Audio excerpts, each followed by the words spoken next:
En cas de dépendance, où préféreriez-vous vivre demain? Est-ce que ce serait plutôt chez vous, à votre domicile, mais avec de l'aide? Est-ce que ce serait en EHPAD ou est-ce que ce serait chez vos enfants?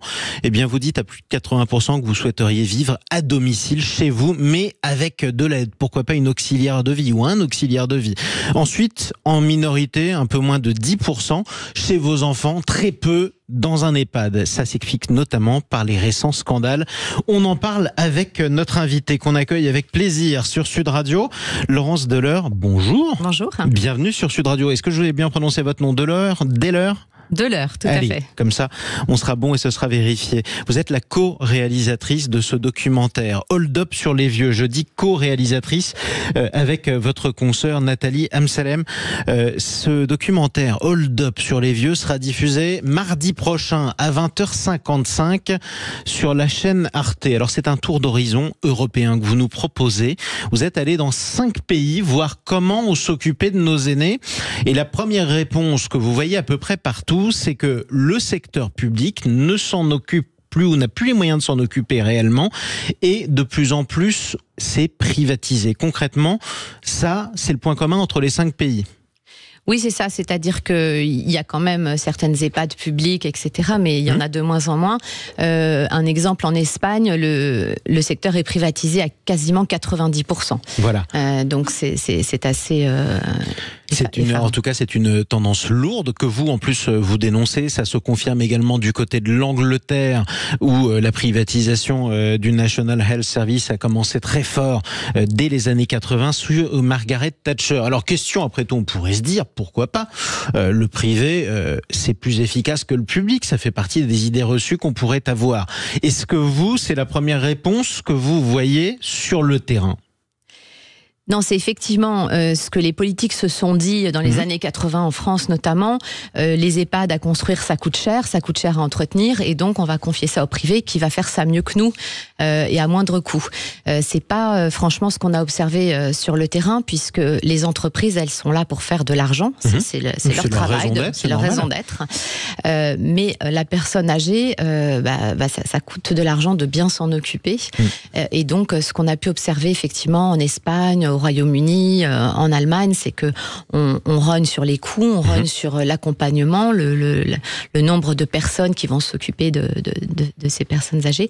Et donc voilà, c'est pas toujours une prise en charge de qualité. On assiste aussi à une diversification des modèles de prise en charge. Vous voyez, on posait cette question à nos auditeurs. Est-ce que vous êtes plutôt EHPAD, plutôt maintien à domicile mais avec de l'aide, ou alors en famille? Parlons d'une nouvelle pratique qui est presque calmement en poupe en France. Ça s'appelle l'habitat partagé. C'est poussé notamment par le groupe Clariane. On est presque sur une explosion du nombre d'ouvertures de structures qui font de l'habitat partagé. Question toute bête. D'abord, c'est quoi la différence entre un EHPAD, donc une bonne vieille maison de retraite, on va le dire comme ça, et de l'habitat partagé? Alors, la grosse différence, c'est que l'EHPAD, c'est médicalisé. Donc, vous avez des infirmières, vous avez un médecin qui passe. Les habitats partagés, ça n'est pas une structure médicalisée. Vous avez des aides à domicile. C'est comme si vous étiez chez vous, quoi. Voilà, c'est un petit peu... Effectivement, c'est comme ça qu'est vendu l'habitat partagé. C'est que c'est comme à la maison, avec un accompagnement pour vous aider éventuellement à la toilette, à l'habillage, ce genre de choses si vous n'êtes pas autonome. Et dans ces habitats partagés, ces aides à domicile font aussi la préparation du repas, vous lavent votre linge, font le ménage, etc. En d'autres termes, c'est le regroupement de plusieurs personnes âgées dépendantes dans le même bâtiment, mais à une petite échelle, quoi, 6 ou 8, avec la visite et les mêmes services, en quelque sorte, c'est ça? Elles sont pas toutes dépendantes, il y en a certaines qui sont autonomes, mais c'est surtout pour lutter contre la solitude, et ça répond à un réel besoin et une réelle envie de ces personnes qui sont parfois encore très autonomes, parce que maintenant on a une espérance de vie très longue. Moi, j'ai rencontré des dames de 90 ans qui étaient en parfaite santé, qui en paraissaient 75, mais simplement ces gens-là souffrent beaucoup de la solitude. Ça, c'est quelque chose qui s'exprime beaucoup. Ce qui est d'autant plus grave que la solitude, elle entraîne un déclin cognitif progressif, c'est-à-dire que moins on a d'interactions avec les autres, plus on risque aussi de voir ses facultés décliner. Donc c'est très important. Cet habitat partagé, poussé notamment par le groupe Clariane, donc privé, ça devrait pas vous plaire si j'ai bien compris. Ça marche ou ça marche pas? Alors moi, je suis pas là pour donner mon opinion sur ces structures. J'observe en tant que journaliste ce qui s'y passe. Alors ça a le vent en poupe et ça se développe. Ça s'est développé de manière exponentielle justement depuis le rachat par Korian. Maintenant ça s'appelle Clariane, mais à l'époque c'était Korian, en fin 2017, début 2018. Et donc au lieu de quelques colocations par an, ils ont énormément grossi. Ils ont construit plusieurs dizaines, si vous voulez, de colocations chaque année. Voilà. Et est-ce qu'on insiste, une contrainte sur les coûts, une pression sur les coûts, comme ce que vous craigniez de voir un peu partout en Europe, ou pas dans ce domaine-là? Alors, ce qui est flagrant, c'est le manque de personnel et le manque de formation du personnel. C'est ce qui revient du terrain, de l'enquête de terrain que vous avez menée, observé, et dont on parle également donc dans une enquête que j'ai menée pour la revue 21 qui est diffusée, qui est publiée aujourd'hui. Donc après, ce qui se passe aussi, les départements sont réticents pour d'autres raisons, et notamment le coût, le reste à charge en fait qui incombe aux familles. Clariane et AGV communiquent sur un reste à charge de 1850 € actuellement, mais les familles, les départements, 1850 € de reste à charge une fois les aides déduites par mois pour la famille de la personne dépendante, ou la personne qui paye elle-même, effectivement. Et c'est quand même considérable, et ça c'est important, c'est le coût. C'est un point commun d'ailleurs qu'on peut voir dans tous les pays que vous avez sillonnés en Europe. C'est quoi qu'il en soit, aider les personnes âgées, les prendre en charge, ça coûte cher, que ce soit de l'argent public ou de l'argent privé. J'aimerais qu'on traverse le Rhin à toute vitesse pour aller en Allemagne, parce que c'est un phénomène que vous avez observé. En Allemagne, on plébiscite non pas l'EHPAD, mais le maintien à domicile, avec donc un besoin pour les personnes dépendantes d'auxiliaires de vie. Il se trouve que massivement, ces auxiliaires de vie, elles sont pas allemandes en fait, elles sont étrangères, elles sont d'Europe de l'Est. Est-ce que c'est un problème ou pas ? Alors, si ce système s'est mis en place, c'est parce que les familles ont ce fantasme d'une personne qui va pouvoir être là 24 heures sur 24.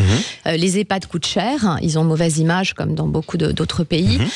Et donc, il y a des agences, des intermédiaires qui se créent, à la fois côté allemand et côté pays d'Europe de l'Est. Et on recrute dans les pays d'Europe de l'Est, en Roumanie par exemple, en Pologne et ailleurs, des auxiliaires de vie qui vont s'occuper des personnes âgées dépendantes en Allemagne. Population encore plus vieillissante d'ailleurs, l'Allemagne, que la population française.